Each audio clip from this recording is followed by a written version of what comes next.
Salam olahraga, apa kabar teman-teman semua? Semoga dalam keadaan sehat. Mengenai dari laga kemarin malam itu dari keseluruhan L1 ya, dari grup ya. Mudah-mudahan untuk laga malam hari ini lebih baik. Lebih lanjut saya info di grup saja. Di laga ini saya mulai membahas pertandingan dari Liga Portugal, yaitu tuan rumah Gil Vicente menghadapi FC Porto. Terlihat di laga ini Gil Vicente ya dengan promosi 4-2-3-1, sedangkan untuk Porto dengan promosi 3-4-3. Jadi untuk laga ini terlihat dari line up pemain ini sama-sama ada satu pemain mereka yang kena absen. Ini nampaknya masih laga awal untuk kedua tim. Terlihat dari head to head terakhir kemenangan Gil Vicente, di mana pada waktu itu banyak terjadi kartu merah ya. Jadi sangat wajar, tapi untuk kali ini kemungkinan besar skor tipis 1-0 kemenangan Porto ataupun bisa 2-1 ya. Porto masih memiliki peluang untuk bisa meraih kemenangan di kandang Gil Vicente. Kemudian memasuki laga yang kedua, saya pergi ke La Liga Spanyol. Di laga ini tim promosi LC menghadapi Real Betis. Nampaknya Real Betis tidak sama seperti musim lalu. Lord Anthony ini sudah tidak ada lagi ya di Real Betis ya. Kalian bisa lihat di sini. Isco masih mengalami cedera kaki ya, tepatnya patah kaki Isco. Jadi laga LC dan Real Betis bisa menjadi pembuktian LC bahwa mereka layak berada di La Liga Spanyol ya. Jadi saya mengira untuk handicap ini cukup sulit. Kemungkinan besar laga ini tidak lebih dari 2 gol ya, maksimal akan terjadi 2 gol saja. Jadi untuk laga ini mungkin kurang dari 3 gol.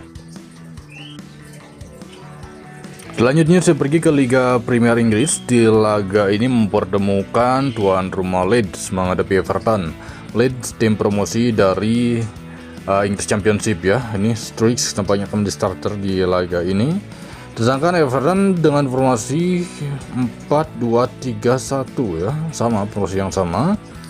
Dimana kedua tim ini tidak ada pemain yang mengalami cedera ya nampaknya ini. Jadi saya mengira terlihat dari pertandingan terakhir, head-to-head terakhir, kemungkinan besar Everton tidak akan mampu ditumbangkan. Laga bisa berakhir di skor imbang 90 menit.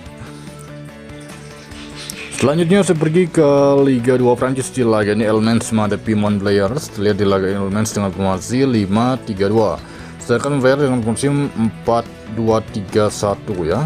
Terlihat di laga ini ada 3 pemain yang kena absen untuk Le Mans, dimana terlihat dari head-to-head terakhir kedua tim sudah sempat bertemu pada tahun 2010. Pada waktu itu berakhir dengan skor imbang, tetapi untuk kali ini masih tetap baik nampaknya berada di Montpellier, walaupun dari head-to-head Elmen ini cukup sering meraih kemenangan di kandang sama menghadapi Montpellier. Jadi untuk laga ini masih berpeluang berada di tim tamu Montpellier untuk bisa memberi kejutan di laga ini. Next, selanjutnya saya membahas pertandingan dari La Liga 2 Spanyol. Di laga ini Sporting Gijon menghadapi Cordoba. Terlihat di laga ini dari line up pemain, di mana tuan rumah Sporting Gijon dengan formasi 4-2-3-1, sedangkan untuk kubu tim tamu Cordoba dengan formasi 4-3-3.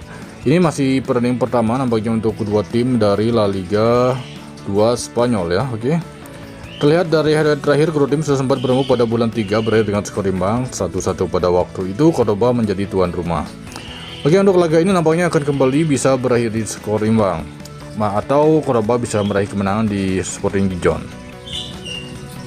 Kemudian memasuki laga yang terakhir, saya membahas pertandingan Odense menghadapi Aarhus. Terlihat di laga ini Odense dengan formasi 3-4-1-2, sedangkan untuk kubu tim tamu Aarhus dengan formasi 3-4-3. Terlihat di laga ini sama-sama memiliki 2 pemain mereka yang kena absen. Terlihat dari peringkat sementara dari lanjutan Denmark Superliga.